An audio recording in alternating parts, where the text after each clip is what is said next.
podemos nos opor aos propósitos de Deus. Este salmo, Salmo 140, que vamos ler e refletir hoje, é um salmo davídico e ele conversa com o Senhor a respeito dos inimigos que tentavam na vida dele. Mas e quando o inimigo somos nós mesmos? Quando nós mesmos queremos atrapalhar, queremos nos opor aos propósitos de Deus para a nossa vida. Então, este salmo hoje, apesar de falar dos inimigos contra a vida de Davi, hoje nós vamos falar sobre o inimigo que está muitas vezes no nosso pensamento, no nosso coração, tentando fazer com que Deus não cumpra os propósitos que Ele tem na nossa vida. E diz assim, no versículo 1, livra-me, ó Senhor, do homem mau, guarda-me do homem violento.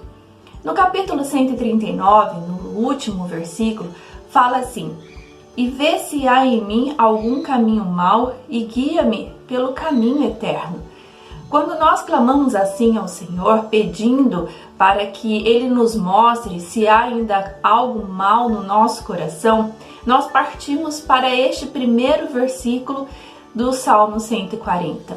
Senhor, este caminho mau, livra-me deste caminho mau, livra-me de sentimentos que tentam opor a Tua vontade na minha vida. E ele diz assim, guarda-me do homem violento, guarda-me dos meus pensamentos que queiram, que desejam não cumprir a sua vontade. Livra-me destes pensamentos, livra-me da parte do meu coração que não pensa, que não está alinhado com os propósitos do Senhor para a minha vida.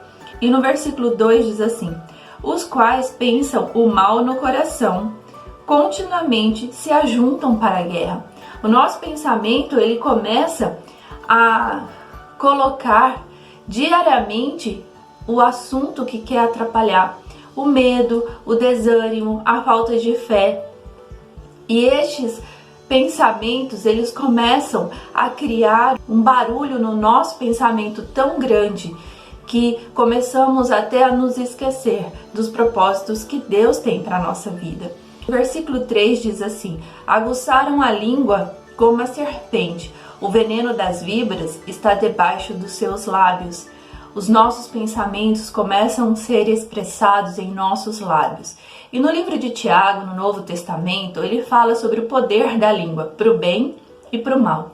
Quando a nossa língua começa a declarar o mal que está no nosso pensamento, do medo, do desânimo, de tudo aquilo que nos faz parar diante do propósito de Deus, começa a ser declarado, começa a ser expressado na nossa caminhada, começa a ser expressado nas nossas decisões, começa a ser expressado nas nossas expressões. E quando o mal começa a prevalecer em nosso coração, o que pode acontecer? Está aqui na parte B do versículo 4, os quais se propuseram desviar os meus passos. Os pensamentos maus desviam os meus passos que precisam estar em direção ao Pai. E no versículo diz, os soberbos armaram-se laços e cordas, estenderam uma rede à beira do caminho, armaram-me laços corrediços. E aí a soberba do nosso coração começa a crescer também, porque achamos que a forma de nós agirmos, a forma que nós escolhemos para decidir um assunto ou outro assunto, são maiores do que os próprios propósitos de Deus. Começamos a deixar a prevalecer em nós o que não vem de Deus. E aí vem a soberba do coração, porque nós começamos a nos sentir autossuficientes para determinadas situações. Mas no versículo 6 diz assim, eu disse ao Senhor, Tu és o meu Deus, ouve a voz das minhas súplicas, ó Senhor. Mas, como eu e você, somos mulheres de Deus, nós caímos em si e deixamos então que Deus tome novamente a direção da nossa vida.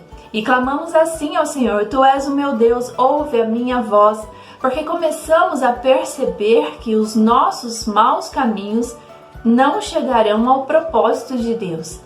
E por isso começamos a clamar ao Pai: Senhor, guia-me às veredas, guia-me à tua verdade. E no versículo 7 diz assim: Senhor Deus, fortaleza da minha salvação, tu cobriste a minha cabeça no dia da batalha. Senhor, no dia destas batalhas, coloca mais sabedoria na minha cabeça, coloca mais fé na minha cabeça, para que eu continue a batalhar sem me enveredar para os maus caminhos, mas seguir a tua verdade, seguir os teus propósitos. E no versículo 8 diz assim: Não cumpras, ó Senhor, ao ímpio os seus desejos, não deixe ir por diante o seu mau propósito, para que não se exalte. Senhor, não me deixe cair na tentação dos maus sentimentos que estão no meu coração.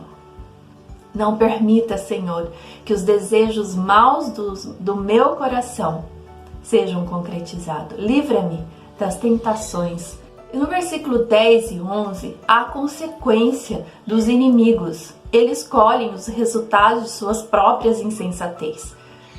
E nós não queremos colher os frutos da nossa insensatez. Por isso pedimos ao Senhor: Senhor, livra-me dessas tentações, para que eu não caia e para que eu não venha colher os frutos da insensatez. E no versículo 12 diz assim: Sei que o Senhor sustentará a causa do oprimido e o direito do necessitado. Senhor, eu me coloco no teu altar. Socorre-me, ó Pai, dos meus pensamentos maus. Socorre-me, Senhor, das minhas decisões que vão contra, que opõem aos seus propósitos. Senhor, socorre-me. Esta deve ser a nossa oração. E no versículo 13 diz: Assim os justos louvarão o teu nome, os retos habitarão na tua presença. Quando nós desviamos o nosso pensamento e colocamos o nosso pensamento para longe dos propósitos de Deus, nós precisamos clamar: Senhor, me coloque no caminho novamente. Senhor, coloca a visão espiritual para que eu continue a ter fé e sabedoria para alcançar os propósitos que tu tens para mim. Porque desta forma eu louvarei o teu nome e a minha vida, que estará em retidão, habitará na tua presença. Diz assim nesse versículo 13. Por isso, não se oponha aos propósitos de Deus. Volte ao caminho. Fale ao Pai: Senhor, se há algo no meu coração que está contrário aos teus propósitos, mostra-me para que eu volte. Para que o inimigo que muitas vezes circunda a minha mente, tentando desviar-me dos teus propósitos, seja lançado fora, em nome de Jesus. Fique com essa palavra. Que Deus abençoe os seus caminhos. Que Deus abençoe as suas decisões. Em nome de Jesus. Amém.